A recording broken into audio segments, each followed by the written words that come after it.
സുഹൃത്തുക്കളെ നമസ്കാരം. Raghunath Chaitanya defence and Jio പൊളിറ്റിക്സിലേക്ക് സ്വാഗതം. വളരെ ഇൻട്രസ്റ്റിംഗ് ആയിട്ടുള്ള ഒരു വിഷയമാണ് ഇന്ന് നമ്മൾ കൈകാര്യം ചെയ്യുന്നത്. യു എയിലും സൗദി അറേബ്യയിലും ഒമാനിലും ഖത്തറിലും എല്ലാം ഇറാന്റെ മിസൈലുകളും ഡ്രോണുകളും എല്ലാം തുടർച്ചയായിട്ട് പതിക്കുന്നുണ്ട് എന്നുള്ളത് നമുക്കറിയാം. ഈ പ്രതിസന്ധി ഘട്ടത്തിൽ ലോകത്തിലെ ഏക ഇസ്ലാമിക ആണവ ശക്തിയായിട്ടുള്ള പാകിസ്ഥാൻ തങ്ങളുടെ രക്ഷയ്ക്കെത്തുമെന്നാണ് സൗദി അറേബ്യയും അവരുടെ കിരീടാവകാശിയായിട്ടുള്ള മുഹമ്മദ് ബിൻ സൽമാനും ഉറച്ചു വിശ്വസിക്കുന്നത്. എന്തുകൊണ്ടാണെന്ന് വെച്ച് കഴിഞ്ഞാൽ ഇവർ തമ്മിൽ ഒരു സൈനിക കരാറുണ്ട്. ഇസ്ലാമിക നാറ്റോ എന്നൊക്കെ പറഞ്ഞ് പാകിസ്ഥാനും ലോകമെമ്പാടും കൊട്ടിഘോഷിച്ച ആ ഒരു കരാർ പ്രകാരം ആണവശക്തിയായ പാകിസ്ഥാൻ സൗദി അറേബ്യയെ സഹായിക്കാനായിട്ട് എത്തും എന്ന് സൗദി അറേബ്യ ആഗ്രഹിക്കുന്നു, പ്രതീക്ഷിക്കുന്നു.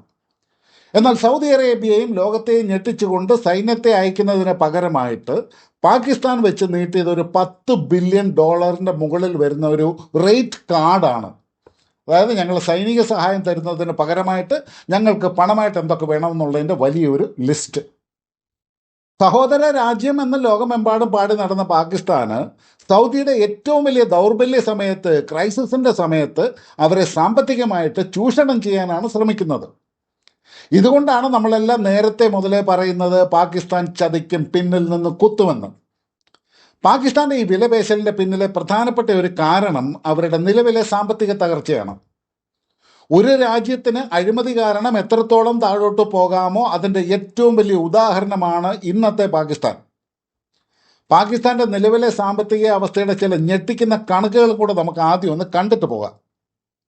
ഒരു വർഷമായിട്ട് പാകിസ്ഥാനിലെ പണപ്പെരുപ്പം 25%-നും 30%-നും ഇടയിലാണ് നിൽക്കുന്നത്. സാധാരണക്കാരന് ദൈനംദിന ആവശ്യങ്ങൾക്കുള്ള സാധനങ്ങൾ പോലും വാങ്ങാൻ കഴിയാത്ത ഒരു ദുരവസ്ഥ. പാകിസ്ഥാൻ സ്റ്റേറ്റ് ബാങ്കിന്റെ പക്കലുള്ള വിദേശ നാണ്യ ശേഖരം വെറും $8 ബില്യൺ താഴെയാണ്. ഇത് മനസ്സിലാകണമെന്നുണ്ടെങ്കിൽ ഇന്ത്യയുടെ വിദേശ നാണ്യ ശേഖരം $800 ബില്യൺ കൂടുതലാണെന്നുള്ളതും കൂടെ നമ്മൾ അറിയണം. ഈ $8 ബില്യൺ താഴെ നിൽക്കുന്ന ഈ വിദേശ നാണ്യ ശേഖരം ഈ പാകിസ്ഥാൻ എന്ന രാജ്യത്തിൻ്റെ വെറും 2 ആഴ്ചത്തെ ഇറക്കുമതിക്ക് മാത്രമേ തികയുള്ളൂ. ഇതിൻ്റെ പുറമെയാണ് കൂനിൽമേ കുരു എന്ന് പറയുന്നത് പോലെ പാകിസ്ഥാൻ്റെ ആകെ പൊതുകടം അവരുടെ GDP-യുടെ 80%-ന്റെ മുകളിലാണ്. പാകിസ്ഥാൻ്റെ ഈ വർഷം മാത്രം തിരിച്ചടക്കേണ്ട വിദേശ കടം $25 ബില്യൺ മുകളിലാണ്. അന്താരാഷ്ട്ര നാണയനിധി അതായത് IMF-ന്റെ മുന്നിൽ നിരന്തരം യാചിച്ചാണ് പാകിസ്ഥാൻ ഇപ്പോൾ രാജ്യം മുന്നോട്ട് കൊണ്ടുപോകുന്നത്. IMF അവർ നൽകുന്ന വായ്പകൾക്ക് കർശനമായ നിബന്ധനകളും വയ്ക്കുന്നുണ്ട്. സബ്സിഡികൾ വെട്ടിക്കുറയ്ക്കണം, നികുതി കൂട്ടണം. ഇതെല്ലാം ജനങ്ങളുടെ ഇടയിൽ വലിയ പ്രക്ഷോഭങ്ങൾക്ക് കാരണവുമായിട്ടുണ്ട്.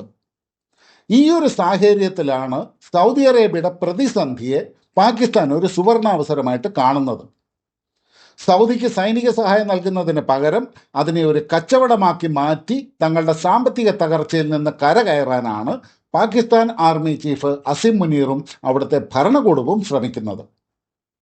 സൗദിയുടെ മുന്നിൽ പാകിസ്ഥാൻ വെച്ച 8 ഡിമാൻഡുകൾ വെറും ഒരു സഹായ അഭ്യർത്ഥനയല്ല, മറിച്ച് കൃത്യമായ ഒരു സാമ്പത്തിക ചൂഷണമാണ്. അതായത് ഒരു എക്കണോമിക് ബ്ലാക്ക്മെയിൽ ആണെന്ന് അക്ഷരം തെറ്റാതെ തന്നെ നമുക്ക് പറയാം. ഇതിലെ പ്രധാനപ്പെട്ട 5 ഡിമാൻഡുകൾ നമുക്ക് ആദ്യം ഒന്ന് സാമ്പത്തിക ശാസ്ത്രത്തിൻ്റെ അടിസ്ഥാനത്തിൽ ഒന്ന് വിശകലനം ചെയ്യാം. ഒന്നാമതായിട്ട് $5 ബില്യൺ നിക്ഷേപം റോൾ ഓവർ ചെയ്യുക. ചരിത്രപരമായിട്ട് പാകിസ്ഥാന്റെ വിദേശ നാണ്യ ശേഖരം താഴോട്ട് പോകുമ്പോഴെല്ലാം സൗദി അറേബ്യ വലിയ തുകകൾ പാകിസ്ഥാൻ സെൻട്രൽ ബാങ്കിൽ അവരെ രക്ഷിക്കാനായിട്ട് നിക്ഷേപിക്കാറുണ്ട്. നിലവിൽ ഇങ്ങനെ നിക്ഷേപിച്ച $5 ബില്യൺ പാകിസ്ഥാന്റെ കയ്യിലുണ്ട്. ഇത് തിരികെ നൽകാനുള്ള കാലാവധി കഴിഞ്ഞു.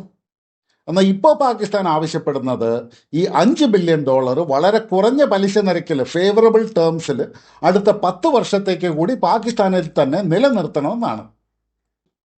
സൈനിക സഹായം കൊടുക്കുന്നതിന് വേണ്ടി രണ്ടാമതായിട്ട് പാകിസ്ഥാൻ വെച്ചിരിക്കുന്ന കണ്ടീഷൻ ഒരു $5 ബില്യൺ എണ്ണ കടമായിട്ട് നൽകുക എന്നുള്ളതാണ്.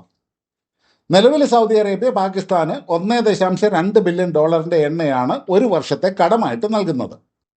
എന്നാൽ ഇത് പുതിയ യുദ്ധ സാഹചര്യത്തിൽ ലോക വിപണിയിൽ എണ്ണവില ബാരലിന് $100 മുകളിലെത്തിയതോടുകൂടി പാകിസ്ഥാൻ ഈ സൗകര്യം $5 ബില്യൺ ആയിട്ട് ഉയർത്താനായിട്ടാണ് ആവശ്യപ്പെടുന്നത്. മാത്രമല്ല ഈ പണം തിരിച്ചടയ്ക്കാനായിട്ട് 3 വർഷത്തെ സാവകാശവും വേണം. പാകിസ്ഥാന്റെ ഊർജ പ്രതിസന്ധി മറികടക്കാനായിട്ട് ഇത് അനിവാര്യമാണ്. എന്നാൽ സൗദിക്ക് ഇത് വലിയ സാമ്പത്തിക ബാധ്യത ഉണ്ടാക്കുകയും ചെയ്യും. ഇതിലൊക്കെ ഏറ്റവും തന്ത്രപരമായ നീക്കം വേറെ ഒന്നാണ്. പാകിസ്ഥാൻ സർക്കാരിന് പണം കണ്ടെത്താനായിട്ട് അന്താരാഷ്ട്ര വിപണിയിൽ ഇറക്കുന്ന കടപ്പത്രങ്ങളാണ് ഇസ്ലാമിക് സുക്കുക്ക് ബോണ്ടുകൾ. പക്ഷെ മൂഡീസ് റിസർച്ച്, ഫിച്ച് തുടങ്ങിയ റേറ്റിംഗ് ഏജൻസികൾ പാകിസ്ഥാന്റെ സാമ്പത്തിക നിലയെ ജങ്ക് കാറ്റഗറിയിലാണ് ഉൾപ്പെടുത്തിയിരിക്കുന്നത്. അതായത് പാകിസ്ഥാൻ ഇറക്കുന്ന ബോണ്ടുകൾ വാങ്ങാൻ ലോകത്ത് ഒരു നിക്ഷേപകനും തയ്യാറല്ല, അവർ പണം തിരികെ നൽകില്ല എന്ന് എല്ലാവർക്കും അറിയാം. ഇവിടെയാണ് പാകിസ്ഥാൻ സൗദി അറേബ്യയെ ഉപയോഗിക്കാനായിട്ട് ശ്രമിക്കുന്നത്. പാകിസ്ഥാന്റെ ബോണ്ടുകൾക്ക് സൗദി അറേബ്യ ഗ്യാരണ്ടി നിൽക്കണം, സോവറീൻ ഗ്യാരണ്ടി.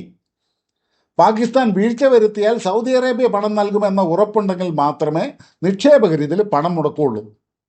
ചുരുക്കത്തിൽ പറഞ്ഞ പാകിസ്ഥാന്റെ കടബാധ്യതയുടെ പൂർണ്ണ ഉത്തരവാദിത്യം സൗദി അറേബ്യ ഏറ്റെടുക്കണമെന്നാണ് ഇതിൻ്റെ അർത്ഥം. നാലാമത്തെ ഡിമാൻഡ്, സൗദി അറേബ്യയുടെ എക്സ്പോർട്ട് ഇമ്പോർട്ട് ബാങ്ക് വഴി പാകിസ്ഥാന് നേരിട്ട് ലോണുകൾ നൽകണമെന്നും കുറഞ്ഞ പലിശയ്ക്ക് ഒരു സ്ഥിരം ക്രെഡിറ്റ് ലൈൻ അനുവദിക്കണം എന്നുമാണ് അടുത്ത ആവശ്യം. ഇത് പാകിസ്ഥാന് ഭാവിയിലും സൗദിയിൽ നിന്ന് നിരന്തരം പണം ലഭിക്കാനുള്ള ഒരു സ്ഥിരം സംവിധാനമായിട്ട് അവർ മാറ്റിയെടുക്കും. അഞ്ചാമത്തേത് ഇതിലൊക്കെ വിപ്ലവകരമാണ്, ഏറ്റവും വിചിത്രവും എന്ന സാമ്പത്തികമായിട്ട് പാകിസ്ഥാന്റെ ഗതികേട് വെളിവാക്കുന്നതുമായിട്ടുള്ള ഒരു ആവശ്യമാണ് അഞ്ചാമത്തേത്. ലക്ഷക്കണക്കിന് പാകിസ്ഥാനികൾ സൗദി അറേബ്യയിൽ ജോലി ചെയ്യുന്നുണ്ട്. ഇതിൽ വലിയൊരു ശതമാനവും യാചകരാണെന്ന് പാകിസ്ഥാൻ പത്രങ്ങൾ തന്നെ റിപ്പോർട്ട് ചെയ്തിട്ടുമുണ്ട്. ഈ യാചകരും മറ്റുള്ളവരും എല്ലാം കൂടെ ചേർന്ന് പ്രതിവർഷം ഏകദേശം 8 മുതൽ 9 ബില്യൺ ഡോളർ വരെ പാകിസ്ഥാനിലേക്ക് അയക്കാറുമുണ്ട്. പാകിസ്ഥാൻ സർക്കാരിൻ്റെ ആവശ്യം ഇതാണ്, ഭാവിയിൽ അതായത് അടുത്ത വർഷങ്ങളിൽ സൗദിയിൽ നിന്ന് വരാനിരിക്കുന്ന ഈ പണത്തെ ഒരു ഗ്യാരണ്ടി ആയിട്ട് കാണിച്ച് ഇപ്പം തന്നെ ഒരു വലിയ തുക മുൻകൂറായിട്ട് കടമെടുക്കാനായിട്ട് സൗദി അറേബ്യ അനുവദിക്കണം. അതായത് ഒരു രാജ്യം തങ്ങളുടെ പൗരന്മാർ ഭാവിയിൽ അയക്കാൻ പോകുന്ന പണത്തെ വരെ പണയം വെച്ച് കടമെടുക്കാൻ ശ്രമിക്കുന്നത് അവരുടെ സമ്പദ് വ്യവസ്ഥയുടെ പരിപൂർണ തകർച്ചയാണ് കാണിക്കുന്നത്. സുഹൃത്തുക്കളെ, എന്തുകൊണ്ടാണ് ഇപ്പോൾ പാകിസ്ഥാൻ സൗദിക്ക് സൈന്യത്തെ നൽകാൻ മടിക്കുന്നത്? ഇതിന് കൃത്യമായ ജിയോ പൊളിറ്റിക്കൽ റീസൺസും ഉണ്ട്. ഒന്നാമത്തെ കാര്യം, പാകിസ്ഥാൻ ഇറാനുമായിട്ട് ഏകദേശം 900 കിലോമീറ്ററോളം അതിർത്തി പങ്കിടുന്നുണ്ട്. ബലൂചിസ്ഥാൻ മേഖലയിൽ ഈ അതിർത്തി വളരെ സംഘർഷഭരിതമാണ്. സൗദിയെ സഹായിക്കാൻ പാകിസ്ഥാൻ സൈന്യം നേരിട്ട് ഇറങ്ങിയാൽ ഇറാൻ പാകിസ്ഥാനെതിരെയും മിസൈൽ ആക്രമണങ്ങൾ നടത്തും. ഇത് പിച്ചച്ചട്ടിയും കൊണ്ട് നടക്കുന്ന പാകിസ്ഥാന് താങ്ങാൻ കഴിയുന്നതിലും അപ്പുറമായിരിക്കുകയും ചെയ്യും. ഇതുകൂടാതെ ആഭ്യന്തര കലാപ ഭീഷണിയും നിലനിൽക്കുന്നുണ്ട്. പാകിസ്ഥാനിലെ ജനസംഖ്യയിൽ 20% ഷിയ മുസ്ലിം വിഭാഗമാണ്. ഇറാൻ ആകട്ടെ ലോകത്തിലെ ഏറ്റവും വലിയ ഷിയ രാജ്യവും. സുന്നി രാജ്യമായ സൗദിക്ക് വേണ്ടി ഷിയ രാജ്യമായ ഇറാനോട് യുദ്ധം ചെയ്താൽ പാകിസ്ഥാനിൽ വലിയ തോതിലുള്ള ആഭ്യന്തര വർഗീയ കലാപങ്ങൾ പൊട്ടിപ്പുറപ്പെടുമെന്ന് പാകിസ്ഥാൻ സൈന്യം ഭയക്കുന്നുണ്ട്. 1970കളിൽ പാകിസ്ഥാന്റെ ആണവ പദ്ധതിക്ക് കോടിക്കണക്കിന് ഡോളർ രഹസ്യമായിട്ട് നൽകിയതും സൗദി അറേബ്യ ആയിരുന്നു. ഇസ്ലാമിക് ബോംബ് എന്നായിരുന്നു അതറിയപ്പെട്ടിരുന്നത്. സൗദിക്കൊരു പ്രതിസന്ധി വന്നാൽ ഈ ആണവായുധങ്ങൾ അവർക്ക് സംരക്ഷണം നൽകും എന്നായിരുന്നു അന്നത്തെ ധാരണ. 2018ലും 2021ലും പാകിസ്ഥാൻ സമ്പദ് വ്യവസ്ഥ തകർന്നപ്പോഴും ബില്യൺ കണക്കിന് ഡോളറുകൾ നൽകി അവരെ രക്ഷിച്ചതും സൗദി അറേബ്യയാണ്. എന്നാൽ ഇന്ന് സൗദിക്ക് ഒരു ആവശ്യം വന്നപ്പോൾ സ്വന്തം ആഭ്യന്തര പ്രശ്നങ്ങളും അതിർത്തി പ്രശ്നങ്ങളും കാരണം പാകിസ്ഥാൻ പുറകോട്ട് പോവുകയാണ്. ഒപ്പം ഈ അവസരം മുതലെടുത്ത് പരമാവധി പണം പിടുങ്ങാനും അവർ ശ്രമിക്കുന്നുണ്ട്. മതം നോക്കി സഖ്യങ്ങൾ ഉണ്ടാക്കുന്നതിൽ അർത്ഥമില്ലെന്നും ജിയോ പൊളിറ്റിക്സിൽ സാമ്പത്തിക സൈനിക താല്പര്യങ്ങൾ മാത്രമാണ് വലുതെന്നും അവർ തിരിച്ചറിയുന്നുണ്ട്. അതുകൊണ്ട് തന്നെ തങ്ങളുടെ ഭാവി സുരക്ഷയ്ക്കായിട്ട് അവർ പുതിയ ബദൽ മാർഗങ്ങൾ തേടുകയാണ്. ഭാവിയിലെ ഗൾഫ് രാജ്യങ്ങളുടെ ഏറ്റവും വലിയ സുരക്ഷാ പങ്കാളിയായിട്ട് ഇന്ത്യ മാറാനാണ് സാധ്യത. ഇതിൻ്റെ പ്രധാന കാരണം ഇന്ത്യയുടെ വിശ്വാസ്യതയാണ്. ഇന്ത്യ എപ്പോഴും വാക്ക് പാലിക്കുന്ന ഒരു രാജ്യമാണ്. അതുപോലെ പാകിസ്ഥാനെ പോലെ സാമ്പത്തികമായിട്ട് തകർന്ന ഭീകരവാദത്തെ പ്രോത്സാഹിപ്പിക്കുന്ന ഒരു രാജ്യത്തെക്കാളും ലോകത്തിലെ 4ാമത്തെ ഏറ്റവും വലിയ സാമ്പത്തിക ശക്തിയായ ശക്തമായ നാവികസേനയും വ്യോമസേനയുമുള്ള ഇന്ത്യയാണ് ഗൾഫ് രാജ്യങ്ങൾക്ക് ആവശ്യം. സമുദ്ര സുരക്ഷയിലും ഭീകരവിരുദ്ധ പോരാട്ടങ്ങളിലും ഇന്ത്യയും സൗദിയും UAEയും സംയുക്ത സൈനിക അഭ്യാസങ്ങളും വർദ്ധിപ്പിക്കും. അമേരിക്കയുടെ അത്യാധുനിക മിസൈൽ ഡിഫൻസ് സിസ്റ്റങ്ങൾ ഥാഡ്, പാട്രിയോട്ട് തുടങ്ങിയവ കൂടുതലായിട്ട് ഗൾഫിലേക്ക് എത്താനും സാധ്യതയുണ്ട്. ഇതിനോടകം തന്നെ ഇസ്രായേലുമായിട്ട് UAE നയതന്ത്ര ബന്ധം സ്ഥാപിച്ചിട്ടുണ്ട്, എബ്രഹാം അക്കോർഡ്സ് പ്രകാരം. ഈ യുദ്ധത്തിന് ശേഷം ഇറാന്റെ ഭീഷണി നേരിടാനായിട്ട് ഇസ്രായേലിന്റെ സാങ്കേതിക വിദ്യകളും ഇന്റലിജൻസും സൗദി അറേബ്യയ്ക്കും അനിവാര്യമായിട്ട് വരും. ശത്രുവിൻ്റെ ശത്രു മിത്രം എന്ന തത്വത്തിൻ്റെ അടിസ്ഥാനത്തിൽ ഇറാനെതിരെ ഇസ്രായേൽ ഗൾഫ് രാജ്യങ്ങൾ ഉൾപ്പെടുന്ന ഒരു അനൗദ്യോഗിക സഖ്യവും ശക്തിപ്പെടാനായിട്ടുള്ള സാധ്യതയുണ്ട്. സുഹൃത്തുക്കളെ, ഇസ്ലാമിക സാഹോദര്യം, ഇസ്ലാമിക് ബ്രദർഹുഡ് എന്ന് പറയുന്നത് വെറുമൊരു മിഥ്യ മാത്രമാണെന്ന് ഈ യുദ്ധം തെളിയിച്ചിരിക്കുകയാണ്. തൻ്റെ സുഹൃത്ത് ആക്രമിക്കപ്പെടുമ്പോൾ സ്വന്തം കാര്യം മാത്രം നോക്കുന്ന, സാമ്പത്തിക ലാഭം മാത്രം ലക്ഷ്യമാക്കുന്ന പാകിസ്ഥാന്റെ യഥാർത്ഥ മുഖം ലോകം കണ്ടു. പാകിസ്ഥാന്റെ ഈ ചതി MBS ഒരിക്കലും പൊറുക്കാൻ പോകുന്നില്ല. ഇന്നത്തെ ഈ പ്രതിസന്ധി ഘട്ടം കഴിയുമ്പോൾ സൗദി അറേബ്യയും UAEയും തങ്ങളുടെ സാമ്പത്തിക, നയതന്ത്ര, സൈനിക നയങ്ങളിൽ വലിയ മാറ്റങ്ങൾ വരുത്തും. പാകിസ്ഥാന് ഗൾഫ് മേഖലയിൽ ഉണ്ടായിരുന്ന സ്ഥാനം ഭാവിയിൽ നഷ്ടപ്പെടുകയും ആ ശൂന്യതയിലേക്ക് ഇന്ത്യയെ പോലുള്ള ശക്തരായ ജനാധിപത്യ രാജ്യങ്ങൾ കടന്നു വരികയും ചെയ്യും. ഈ വിശകലനം നിങ്ങൾക്ക് ഇഷ്ടമായെങ്കിൽ വീഡിയോ ഒന്ന് ലൈക്ക് ചെയ്യാനും ഷെയർ ചെയ്യാനും മറക്കരുത്.